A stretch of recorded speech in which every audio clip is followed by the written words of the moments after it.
ನಮಸ್ಕಾರ. ರಿವ್ಯೂ ಚಾನಲ್ಗೆ ಸ್ವಾಗತ. ನಾನು ಸೌಖ್ಯ ಗಾಂವ್ಕರ್. ಆರ್ಭಟಿಸಿದ ಮೋದಿ, ಹಾಳಾಗೋಯ್ತು ದೇಶ, ಸುನಾಮಿ ಬಂತು, ಆರ್ಥಿಕತೆ ಕೊಚ್ಕೊಂಡು ಹೋಯ್ತು, ದೇಶದ ರಾಜತಾಂತ್ರಿಕ ಮತ್ತು ವಿದೇಶಾಂಗ ನೀತಿ ಫೇಲ್ಯೂರ್ ಅಂತ ಬಾಯಿ ಬಡ್ಕೊಂಡವ್ರ ವಿರುದ್ಧ ಈಗ ಸಾಕ್ಷಿ ಸಮೇತ ಗುಡುಗು ಸಿಡಿಲಿನ ಮಳೆಗರೆದಿದ್ದಾರೆ, ಇಟ್ಟಿದ್ದಾರೆ. ಈಗ ನೋಡಿ ಏನಾಯ್ತು ಅಂತ ಡೀಟೇಲ್ಸ್ ಇಡ್ತಾ ಹೋಗ್ತೀವಿ.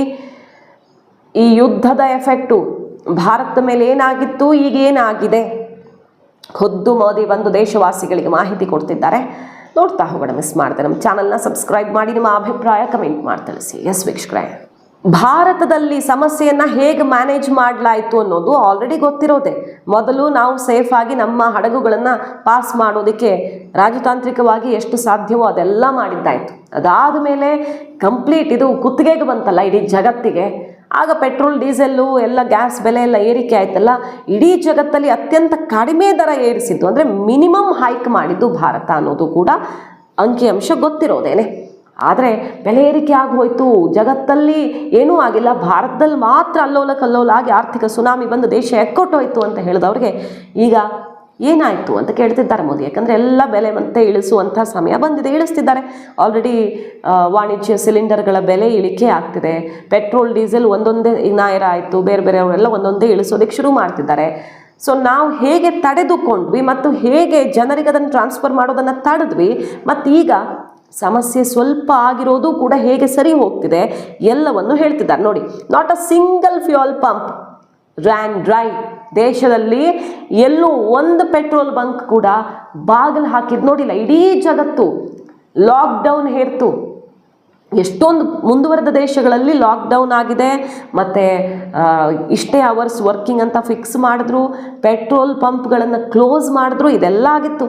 ತುಂಬ ದೊಡ್ಡ ದೊಡ್ಡ ದೇಶಗಳೇ, ಪಾಕಿಸ್ತಾನದ್ದು, ಶ್ರೀಲಂಕಾದ ಹೇಳ್ತಿಲ್ಲ ನಾವು, ಅದು ಬಿಡಿ, ಬೇರೆ ಬೇರೆ ಪ್ರಮುಖ ದೇಶಗಳಲ್ಲೂ ಆಗಿದೆ ಇದು. ಆದರೆ ಭಾರತ ಅದನ್ನು ಒಂದು ದಿನಾನೂ ನೋಡೋದಕ್ಕೆ ಬಿಟ್ಟಿಲ್ಲ. ಹಾಗೆ ಸೀವಿಯರ್ ಶಾರ್ಟೇಜಸ್ಸನ್ನು ಜಗತ್ತು ನೋಡಿದಾಗಲೂ ಕೂಡ ಭಾರತ ಮ್ಯಾನೇಜ್ ಮಾಡಿ ತೋರಿಸಿದೆ. ಎಲ್ಲೋ ಒಂದು ಸಣ್ಣ ಪುಟ್ಟ ಘಟನೆಗಳು, ಸಪ್ಲೈ ತಡ ಆಗಿದೆ ಅನ್ನೋದು ರಿಪೋರ್ಟ್ ಆಯಿತು, ಬಿಟ್ಟರೆ ಇಲ್ಲವೇ ಇಲ್ಲ ದೇಶದಲ್ಲಿ ಏನೋ ಆಗೋಯ್ತು ಅನ್ನೋ ಸ್ಥಿತಿ ಜಗತ್ತಲ್ಲೆಲ್ಲ ಆದಾಗಲೂ ಆಗೋದಕ್ಕೆ ನಮ್ಮ ದೇಶದಲ್ಲಿ ಬಿಟ್ಟಿಲ್ಲ. ಇಂಡಿಯಾದ ಎನರ್ಜಿ ಸೆಕ್ಯುರಿಟಿ ಮತ್ತು ವಿದೇಶಗಳು, ಬೇರೆ ಬೇರೆ ದೇಶಗಳ ಜೊತೆಗಿನ ಸ್ನೇಹ, ರಾಜತಾಂತ್ರಿಕ ಸಂಬಂಧ ಯಾವ ಥರ ನಮ್ಮನ್ನು ಸೇವ್ ಮಾಡಿದೆ, ಭಾರತ ಹೇಗೆ ಹ್ಯಾಂಡಲ್ ಮಾಡಿದೆ ಅನ್ನೋದನ್ನು ಹೇಳ್ತಾ ಹೋಗ್ತಿದ್ದಾರೆ. ಈ ಕ್ರೈಸಿಸ್ ಶುರುವಾಗೋಕ್ಕಿಂತ ಮುಂಚೆ ಭಾರತದ ವ್ಯಾಪಾರ ವಹಿವಾಟು ಇದ್ದಿದ್ದು ಈ ಎನರ್ಜಿ ಸೆಕ್ಟರಲ್ಲಿ 20-25 ದೇಶಗಳ ಜೊತೆಗೆ. ಬಟ್ ಭಾರತ ಹೇಗೆ ಪ್ರಿಪೇರ್ಡ್ ಆಗಿತ್ತು ಅಂದರೆ, ಕ್ರಿಟಿಕಲ್ ಸಿಚುವೇಶನ್ ಬಂದಾಗ ಭಾರತ ವಿವಿಧ ದೇಶಗಳ ಜೊತೆಗೆ ಬೆಸೆದುಕೊಂಡಿದ್ದ ರಾಜತಾಂತ್ರಿಕ ಸಂಬಂಧ ಇವತ್ತು ವರ್ಕ್ ಆಯಿತು. ಒಂದೇ ಸಲ 25 ಇದ್ದಿದ್ದು 45 ದೇಶಕ್ಕೆ ಏರಿಕೆ ಆಗೋದು ತಮಾಷೆ ಮಾತಲ್ಲ. 45 ದೇಶಗಳ ಮೂಲಕ ಭಾರತ ತರಿಸ್ಕೊಳ್ತು. ಅಂದರೆ ಅಷ್ಟು ವೆರೈಟಿ ರೂಟ್ಸು ನಮಗೆ ಒಂದೇ ಸಲ ತೆರೆದುಕೊಳ್ಳುತ್ತೆ ಅಂದರೆ ಅದು ಮ್ಯಾಜಿಕ್ ಅಲ್ಲ, ಭಾರತದ ಪ್ರಿಪೇರ್ಡ್ನೆಸ್. ಅದನ್ನು ಹೇಳ್ತಿದ್ದಾರೆ ಇವತ್ತು ಮೋದಿ. ಹೇಗೆ ಮ್ಯಾನೇಜ್ ಮಾಡಿದ್ವಿ, ಈಗ ಎಲ್ಲ ತಹಬದಿಗೆ ಬರ್ತಿದೆಯಲ್ಲ, ಮತ್ತೆ ಈಗ ಏನು ಹೇಳ್ತೀರಾ, ಹೇಗೆ ಮ್ಯಾನೇಜ್ ಆಯಿತು ಅನ್ನೋದಕ್ಕೆ ಇಲ್ಲಿದೆ ನೋಡಿ ಉತ್ತರ ಅಂತ ಕಪಾಲ ಮೋಕ್ಷ ಮಾಡ್ತಿದ್ದಾರೆ. ಸೊ ನರೇಂದ್ರ ಮೋದಿ ಅವರು ಹೇಳ್ತಿರೋದಿಷ್ಟೇ. ನ್ಯಾಷನಲ್ ಇಂಟ್ರೆಸ್ಟ್ ಅಂತ ಬಂದಾಗ ಭಾರತ ಹೇಗೆ ಪ್ರಿಪೇರ್ಡ್ ಆಗಿದೆ, ಹೇಗೆ ಕ್ವಿಕ್ ಆ್ಯಕ್ಷನ್ಸ್ ತೊಗೊಂಡಿದೆ ಅಂತ. ಮತ್ತು 75,000 ಕೋಟಿ ಡೀಸೆಲ್ ಪೆಟ್ರೋಲಲ್ಲಿ ಬರ್ಡನ್ನು ಕಂಪನಿಗಳ ಮೇಲೆ ಎಷ್ಟು ದೊಡ್ಡ ಹೊರೆ ಆಯಿತು. ತಕ್ಷಣ ಆ್ಯಕ್ಷನ್ ಆಯಿತು. ಎಕ್ಸೈಸ್ ಡ್ಯೂಟಿಯನ್ನು ಪರ್ ಲೀಟರ್ 10 ರೂಪೀಸ್ ತನಕ ಭಾರತ ಸರ್ಕಾರ ರೆಡ್ಯೂಸ್ ಮಾಡ್ತು. ಜನಕ್ಕೆ ಟ್ರಾನ್ಸ್ಫರ್ ಆಗದಿರೋ ರೀತಿಯಲ್ಲಿ ತುಂಬ ದಿನ ಶಾಕ್ ಅಬ್ಸರ್ವ್ ಮಾಡಿಕೊಳ್ಳಾಯಿತು.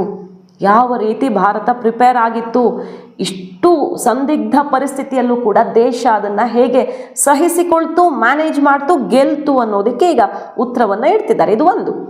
ಇನ್ನೊಂದು ಗ್ರೋತ್ ಸ್ಟೋರಿ ಭಾರತಕ್ಕೆ ಮತ್ತೆ ಬಹುದೊಡ್ಡ ಸುದ್ದಿ ಬರ್ತಿದೆ ನೋಡಿ. ಭಾರತ ರಕ್ಷಣಾ ವಲಯದ ರಫ್ತು, ಆರ್ಮ್ಸ್ ಎಕ್ಸ್ಪೋರ್ಟಲ್ಲಿ, ಡಿಫೆನ್ಸ್ ಎಕ್ಸ್ಪೋರ್ಟಲ್ಲಿ ಈಗ ಸರ್ಪ್ಲಸ್ ಅಚೀವ್ ಮಾಡಿದೆ. ಟ್ರೇಡ್ ಸರ್ಪ್ಲಸ್ ಅಚೀವ್ ಮಾಡಿರೋದು 10 ಪಟ್ಟು ಅಧಿಕವಾಗಿ, 10 ಪಟ್ಟು ಏಕಾಏಕಿ ಏರೋದು ಅಂದರೆ ಸಣ್ಣ ವಿಷಯ ಅಲ್ಲ. ಕಳೆದ 8 ವರ್ಷಗಳಿಂದ ನಿರಂತರವಾಗಿ ಏರ್ತಾ ಇದೆ. 10 ಪಟ್ಟು ಅಧಿಕ ಸಾಧನೆ ಮಾಡಿದೆ. 2014 ತನಕ ಟ್ರೇಡ್ ಡಿಫಿಸಿಟಲ್ಲಿತ್ತು. ನಾವು ತರಿಸ್ಕೊಳ್ಳೋದೇ ಹೆಚ್ಚಾಗಿತ್ತು. ಮೇಜರ್ ಪೋರ್ಷನ್ನು ನಮ್ಮ ಮಿಲಿಟ್ರಿಯಲ್ಲಿ, ನಮ್ಮ ರಕ್ಷಣಾ ವಲಯದಲ್ಲಿ ಆಮದಾಗ್ತಿತ್ತು. ಬೇರೆ ದೇಶಗಳಿಂದ ಆಮದು ಮಾಡಿ ಬಳಸ್ಕೊಳ್ತಿದ್ವಿ ನಮ್ಮ ರಕ್ಷಣೆಯನ್ನು ನಾವು ಮಾಡೋದು. ಆಮದು ಮಾಡಿಕೊಂಡಾಗಿತ್ತು. ಆದರೆ ಡಿಫೆನ್ಸ್ ಎಕ್ಸ್ಪೋರ್ಟ್ ಈಗ 38,424 ಕೋಟಿ, $4.6 ಬಿಲಿಯನ್ ಕ್ರಾಸ್ ಆಗಿದೆ 2026ರಲ್ಲಿ. 62.7% ಅಪ್ ಆಗಿದೆ. ಹಾಗೆ ಈಗ ಆರ್ಮೇನಿಯಾ, ರೊಮ್ಯಾನಿಯಾ, ಸ್ಲೋವೇನಿಯಾ ಸೇರಿದಂತೆ ಮೇಜರ್ ಬಾಯರ್ಸ್ ನಮಗೆ ರೆಗ್ಯುಲರ್ ಆಗಿ ಕನ್ಸಿಸ್ಟೆಂಟ್ ಆಗಿ ಬೈ ಮಾಡ್ತಿದ್ದಾರೆ. ವಿವಿಧ ರಾಷ್ಟ್ರಗಳು ನಮ್ಮನ್ನು ಅತ್ಯಂತ ನಂಬಿಕೆಗೆ ಅರ್ಹವಾದ ರಾಷ್ಟ್ರವಾಗಿ ನೋಡ್ತಾ ಇರೋದು. ಯಾಕಂದರೆ ಈ ಬೇರೆ ಎಕ್ಸ್ಪೋರ್ಟ್ಗಳು ಡಿಫ್ರೆಂಟು. ಡಿಫೆನ್ಸ್ ಎಕ್ಸ್ಪೋರ್ಟ್ ಅಂದರೆ ನಮ್ಮ ಶಸ್ತ್ರಾಸ್ತ್ರಗಳು ಬೇಡಿಕೆಗೆ ಒಳಗಾಗತ್ತೆ ಅಂದರೆ ಆ ದೇಶದ ಮೇಲೆ ಇಟ್ಟಿರುವ ನಂಬಿಕೆ ಇಲ್ಲಿ ಪ್ರಮುಖ ಆಗುತ್ತೆ. ಗ್ರೆನೇಡ್ಸು ಮತ್ತು ಬಾಂಬ್ಸು 78% ಏರಿಕೆ ಆಗಿದೆ. ಹಾಗಾಗಿ ಭಾರತ ಆತ್ಮನಿರ್ಭರತೆ ಯಾವ ರೀತಿ ದೊಡ್ಡ ಹೆಜ್ಜೆ ಇಟ್ಟಿದೆ. ಮೈಲ್ ಸ್ಟೋನ್, ಇದು ಮತ್ತೊಂದು ಮೈಲ್ ಸ್ಟೋನ್ ದೇಶದ್ದು ಸಾಧನೆ ಅಂತ ಬಂದಾಗ. ಹಾಗೆ ಈಗ ಚೀನಾಗೆ, ಅಮೆರಿಕಾಗೆ ಏಕಕಾಲದಲ್ಲಿ ಶಾಕ್ ಕೊಡ್ತಾ ಇದೆ ನೋಡಿ. ಜಪಾನ್ ಜೊತೆಗೆ ಅತಿ ದೊಡ್ಡ ಡೀಲ್, ಜಪಾನ್ ಜೊತೆಗೆ ಈಗ ಒಂದು ರಕ್ಷಣಾ ವಲಯದಲ್ಲಿ ಆಗ್ತಿರುವಂಥ ಡೀಲು ಚೀನಾವನ್ನು ನಡಗಿಸ್ತಾ ಇದೆ. ಎಷ್ಟು ಶಕ್ತಿಯುತವಾದಂಥ ಆಯುಧಗಳು ಇನ್ನು ಭಾರತದ ಮಿಲಿಟರಿಯನ್ನು ಸೇರಿಕೊಳ್ಳುತ್ತೆ ಅನ್ನೋದು. ಇನ್ನೊಂದು, ಜಪಾನ್ ಜೊತೆಗೆ ಡಾಲರಲ್ಲಿ ಡೀಲ್ ಮಾಡಲ್ಲ ಭಾರತ. ಅವರ ಕರೆನ್ಸಿ ನಮ್ಮ ಕರೆನ್ಸಿ, ಲೋಕಲ್ ಕರೆನ್ಸಿಯಲ್ಲಿ ಭಾರತ ಮತ್ತು ಜಪಾನ್ ಜೊತೆ ವ್ಯಾಪಾರ ವಹಿವಾಟು ನಡೆಯುತ್ತೆ ಅನ್ನೋದು ಅಮೆರಿಕಾದ ಡಾಲರ್ಗೂ ಅಷ್ಟೇ ದೊಡ್ಡ ಆಘಾತ. ಸೊ 360 ಡಿಗ್ರಿ ಭಾರತ ಯಾವ ರೀತಿ ಬೆಳೀತಾ ಇದೆ, ಯಾವ ರೀತಿ ಆಲೋಚಿಸ್ತಿದೆ, ಯಾವ ರೀತಿ ಮುನ್ನೋಗ್ತಿದೆ ಅನ್ನೋದಕ್ಕೆ ಇದು ಕೂಡ ಅತ್ಯಂತ ಪ್ರಮುಖ ಸಾಕ್ಷಿ. ನೋಡಿ, ಎನರ್ಜಿ ಸಪ್ಲೈ ಬಗ್ಗೆ ಮಾತಾಡ್ತಾ ನರೇಂದ್ರ ಮೋದಿ ಅವರು ಹೇಳಿರೋದು 50 ವರ್ಷಗಳಿಂದ ಅಮೆರಿಕದಲ್ಲಿ ಒಂದೇ ಒಂದು ಹೊಸ ರಿಫೈನರಿ ಕಟ್ಟಿಲ್ಲ. ಯುರೋಪಲ್ಲಿ ರಿಫೈನರಿ ಕೆಪಾಸಿಟಿ ಕಡಿಮೆ ಆಗ್ತಾ ಬಂದಿದೆ ಬಿಟ್ಟರೆ ಹೆಚ್ಚಾಗಿಲ್ಲ. ಆದರೆ ಇವತ್ತು ಭಾರತ 4th ಲಾರ್ಜೆಸ್ಟ್ ರಿಫೈನರಿ ಕೆಪಾಸಿಟಿಯನ್ನು ಹೊಂದಿರೋದು. ಯಾವುದೇ ಸಂದಿಗ್ಧ ಪರಿಸ್ಥಿತಿ ಬರಲಿ ಅಥವಾ ಎಕ್ಸ್ಪೋರ್ಟ್ ಅಂತ ಬರಲಿ, ಭಾರತ ರಷ್ಯಾ ಯುಕ್ರೇನ್ ಯುದ್ಧದ ಸಮಯದಲ್ಲಿ ಹೇಗೆ ಸ್ಮಾರ್ಟ್ ಮೂವ್ ಮಾಡ್ತು, ಇಡೀ ಜಗತ್ತಿನ ಫ್ಯೂಯಲ್ ಇನ್ಫ್ಲೇಷನನ್ನು ಕಂಟ್ರೋಲ್ ಮಾಡ್ತು ತನ್ನ ಒಂದು ನಿರ್ಧಾರದಿಂದ. ಇನ್ನು ತನಗೇ ಕ್ರೈಸಿಸ್ ಉಂಟಾದಾಗ ಇರಾನ್ ಯುದ್ಧದ ಸಮಯದಲ್ಲಿ ಹೇಗೆ ಮ್ಯಾನೇಜ್ ಮಾಡ್ತು ಅನ್ನೋದು ಭಾರತ ಇವತ್ತು ಏನು ಜಗತ್ತಲ್ಲಿ ಅನ್ನೋದನ್ನು ಸಾಬೀತು ಮಾಡ್ತಿರೋದು. ಇನ್ನು ಭಾರತ ಈಗ ನೋಡಿ $1 ಟ್ರಿಲಿಯನ್ ಎಕ್ಸ್ಪೋರ್ಟ್ ಮೈಲ್ ಸ್ಟೋನನ್ನು ಇಟ್ಕೊಂಡಿದೆ ಈ ವರ್ಷ. ಜಗತ್ತಲ್ಲಿ ಅಭಿವೃದ್ಧಿ ಇಳಿಮುಖವಾಗಿರೋ ಹೊತ್ತಲ್ಲಿ $1 ಟ್ರಿಲಿಯನ್ ಎಕ್ಸ್ಪೋರ್ಟ್ ಟಾರ್ಗೆಟನ್ನು ಹಾಕ್ಕೊಂಡಿದೆ.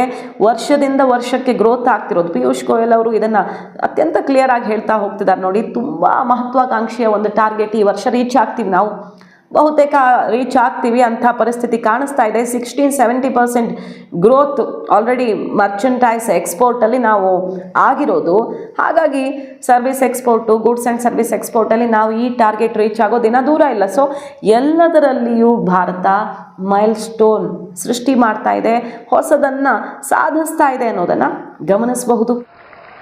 जब ये संकट शुरू हुआ था उससे पहले भारत 25-26 देशों से ही ईंधन का, ऊर्जा का आयात करता था. लेकिन संकट के समय भारत की डिप्लोमेसी का जलवा दिख गया. दूसरे देशों के साथ हमारे अच्छे संबंध इस संकट की घड़ी में बहुत काम आए. युद्ध के दौरान ही भारत 40 से ज्यादा देशों से ईंधन मंगाने लगा.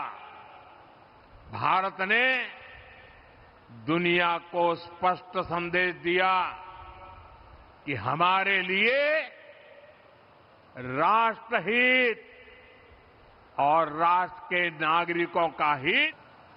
भारत ने अपनी रिफाइनरी क्षमता को लगातार बढ़ाया है.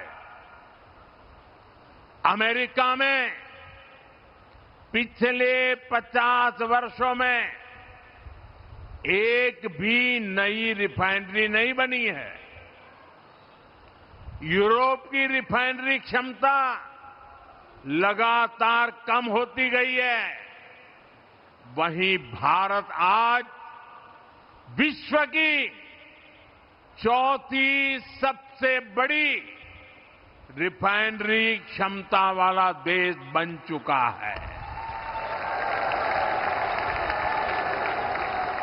और हम यहां रुकने वाले नहीं हैं। आने वाले वर्षों में ये क्षमता और भी बढ़ने वाली है। ಭಾರತ ಈಗ ಮತ್ತೆ G7 ರಾಷ್ಟ್ರಗಳಲ್ಲಿ ಟಾಪ್ ಆಗಿ ನಿಂತಿದೆ. ಫಾಸ್ಟೆಸ್ಟ್ ಗ್ರೋಯಿಂಗ್ ಎಕಾನಮಿ ಸ್ಥಾನವನ್ನು, ಜಗತ್ತಿನ ಅತಿ ವೇಗ ನಂಬರ್ 1 ವೇಗವಾಗಿ ಬೆಳೆತಿರೋ ಆರ್ಥಿಕತೆ ಸ್ಥಾನವನ್ನು ಉಳಿಸ್ಕೊಂಡಿದೆ. ಮತ್ತು ಇಂಡಸ್ಟ್ರಿಯಲ್ ಪ್ರೊಡಕ್ಷನ್ 5.5% 2026ರಲ್ಲಿ ಅಪ್ ಆಗಿದೆ. ಇಂಡಸ್ಟ್ರಿಯಲ್ ಪ್ರೊಡಕ್ಷನ್ನಲ್ಲಿ ನಾವು ಅಪ್ ಆಗಿದ್ದೀವಿ. ಮ್ಯಾನುಫ್ಯಾಕ್ಚರಿಂಗ್ ನಮ್ಮದು ಸ್ಟ್ರಾಂಗ್ ಆಗಿದೆ. ಗುಡ್ಸ್ ಆ್ಯಂಡ್ ಸರ್ವಿಸಲ್ಲಿ ನಾವು ಸ್ಟ್ರಾಂಗ್ ಆಗಿದ್ದೀವಿ. Export, defence export, over all export ಎಲ್ಲದರಲ್ಲೂ ಕೂಡ ನಾವು ದೊಡ್ಡ ಹೆಜ್ಜೆಯನ್ನು ಇಟ್ಟಿದ್ದೀವಿ. ಎಲೆಕ್ಟ್ರಿಸಿಟಿ, ಗ್ಯಾಸ್ ಸಪ್ಲೈ ಬಹಳ ದೊಡ್ಡ ಗ್ರೋತ್ ಕಾಣಿಸಿದೆ. ಮೇ 2026ರಲ್ಲಿ 9.9% ಗ್ರೋತನ್ನು ತೋರಿಸಿದೆ. ಮ್ಯಾನುಫ್ಯಾಕ್ಚರಿಂಗಲ್ಲಿ 5.5%. ಇನ್ಫ್ಲೇಷನ್ ಕಂಟ್ರೋಲ್ ಆಗಿದೆ. ಈ ಜಗತ್ತಲ್ಲೆಲ್ಲ ಹೊತ್ಕೊಂಡು ಉರಿದಾಗಲೂ ಭಾರತ ಇನ್ಫ್ಲೇಷನ್ ಮತ್ತೆ ಕಂಟ್ರೋಲ್ ಮಾಡಿದೆ. ಬೆಲೆ ಏರಿಕೆ ಆಗಿದ್ದನ್ನು ಇಳಿಕೆ ಮಾಡೋದ್ರಲ್ಲಿ ಹೆಜ್ಜೆ ಇಡ್ತಾ ಇದೆ ಅನ್ನೋದು ಗಮನಿಸಬೇಕಾದಂತಹ ವಿಷಯ. ಸೊ ಭಾರತ ಆರ್ಥಿಕತೆಯನ್ನು ಎಷ್ಟು ಸರಿಯಾದ ಟ್ರ್ಯಾಕಲ್ಲಿ ತಗೊಂಡು ಹೋಗ್ತಿದೆ ಅನ್ನೋದನ್ನು ಈ ನಂಬರ್ಸ್ ಹೇಳ್ತಿರೋದು. ನರೇಂದ್ರ ಮೋದಿಯವರು ವಿರೋಧಿಗಳಿಗೆ ಈಗ ತಾನೇ ಅಖಾಡಕ್ಕಿಳಿದು ಉತ್ತರವನ್ನು ಕೊಡ್ತಿದ್ದಾರೆ. ಮಾಹಿತಿ ಇಷ್ಟ ಆಗಿದ್ರೆ ಮಿಸ್ ಮಾಡದೆ ನಮ್ಮ ಚಾನಲ್ನ ಸಬ್ಸ್ಕ್ರೈಬ್ ಮಾಡಿ, ನಿಮ್ಮ ಅಭಿಪ್ರಾಯ ಕಮೆಂಟ್ ಮಾಡಿ ತಿಳಿಸಿ. Thank you.